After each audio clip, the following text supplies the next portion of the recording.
All right, so we're gonna go ahead and continue back up with this for the next day.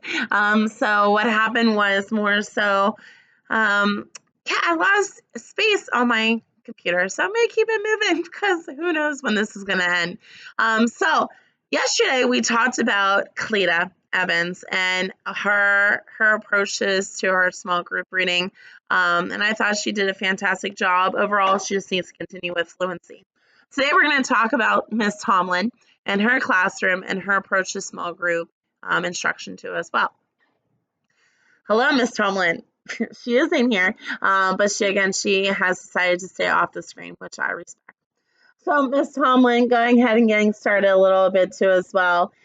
We talked a little bit about your small group. You told me a little bit about what you do, but if you can you please share with us what you do during your small group time? What are some of your focuses during small group? And what your goal is for the end of the school year?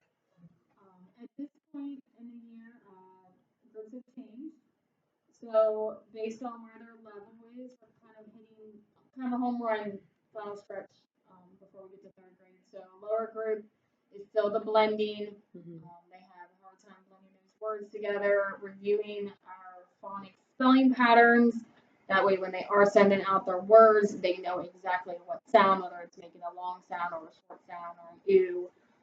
So we're kind of pushing hard on those. My higher kids, I'm working on fluency, slowing down to have accuracy in it, and then comprehending what they are reading. Right. Is our main focus for the high ones. During my small group, all of my kids do the same thing. They all work on a phonics of whatever spelling pattern we're working on for the week. They work on something that involves their spelling words. Then they review their story and our vocabulary for the week. That's all done independent. In the meantime, while I pool groups. So they all have the same thing. They're all reviewing the key points we're working on that week, but then they're pooled with me to work on their individual skills that they still need to master. Have you found success from the beginning of the year till now? Yes, with most of my kids I have. I still have some that they're just on a lower level. So as long as they're making progress, that's where I'm looking at. Are they making a huge jump, meeting all the grade second grade levels? No, they're not. But they are improving. So to me, as long as they are moving up, I take that as a win. Right. Absolutely. Well, what I could say is, since I'm right next door, I liked coming in and just observing a little bit where it's like things that maybe I see kids that can't do it on their own. A lot of your classes doing it independently, which is a lot of the vocabulary practice too as well. We have right now we're talking about citizenship, so using a lot of big words like solemn and allegiance. And diligent. These are some hard words to learn to as well, and the meaning to as well. So I thought that was kind of cool to see that too. And so thinking back to my observation, like we said yesterday with Miss Tomlin's class, we talked about a reading passage, and I was able to observe 3 students in her small group reading. They were her highest level, and they read that passage. And what I liked was that from what I observed, you had them read through it. You guys read it together. Then you had them, was it reading separately? We'll have to reiterate. Little passages so you could hear them with their fluence each individually. But then what I also thought was interesting was that you had them go back up and you were looking for having them highlight answers. Like you were asking them questions and they're like, please go through the text and highlight the answer and like where you would find the answer for this. What made you think of that idea? Or where did you come up with that approach? A lot of times I do that, especially when it comes to their testing. It's something that I'm helping them go back and find the answers. A lot of times they just want it to be in bold print. They don't want to actually have to sometimes do the work. So it kind of helps them to reread, keep practicing with, like I said, with that reading. But to me, it's also, did they comprehend what they read? Right. And if they didn't, okay, let's go back. Do they do it the second time? Right. Can they, remember what they read the second time? Because some of my higher ones, they just read. Yeah. And then you ask them and they have no clue what they read. Right. but they read it fluently, but they don't. Right. They don't understand. So to me, I make them go back to show me that they understand where they pulled that information from. Yeah. So use the text, not just I already know it. Or right. We talked about after that observation was done how there was one that we're looking at in particular.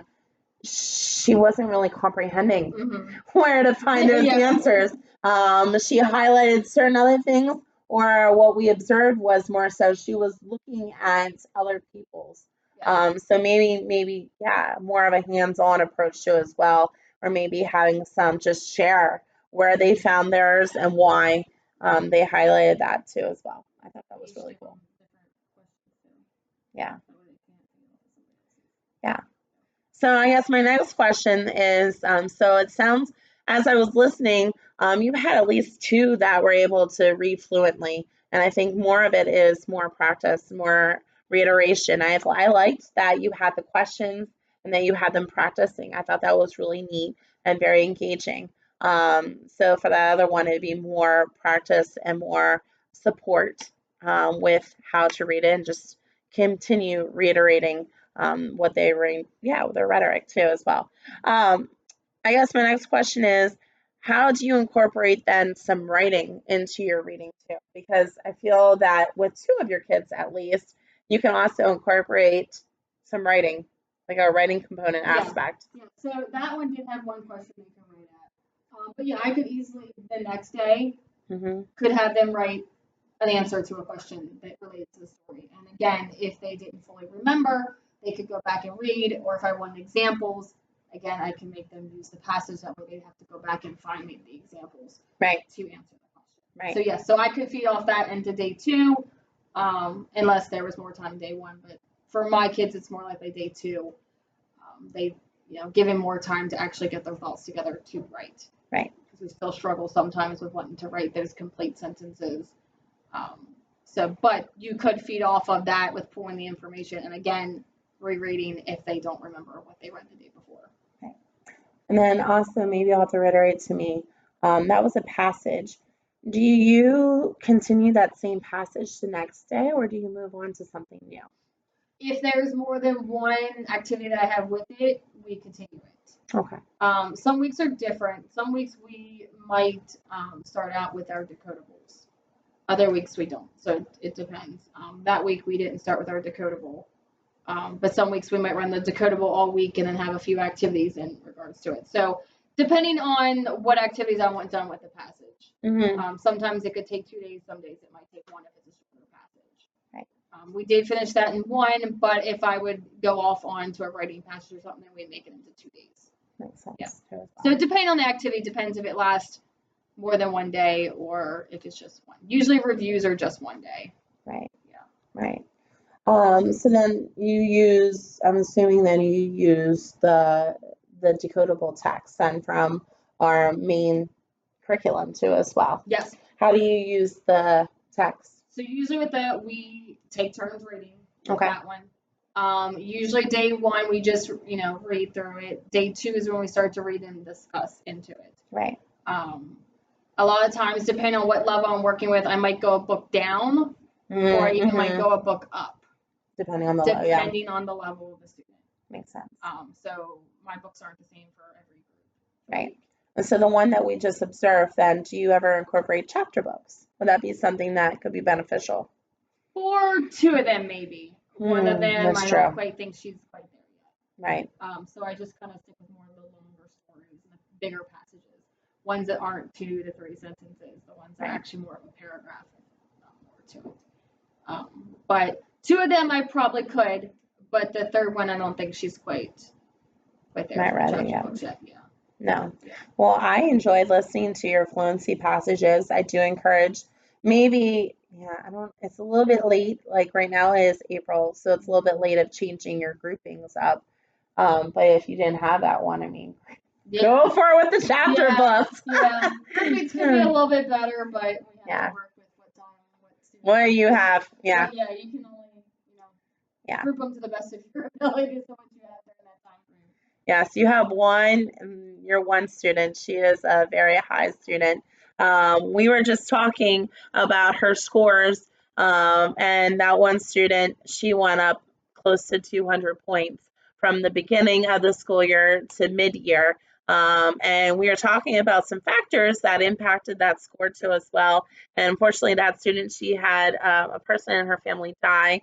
So it's kind of neat to listen to as well to you, Miss Tomlin, about how you know your students and how you can see like what would impact their reading too as well. There was another student at the top where she started in the blue, the well above level, and then she went down to red.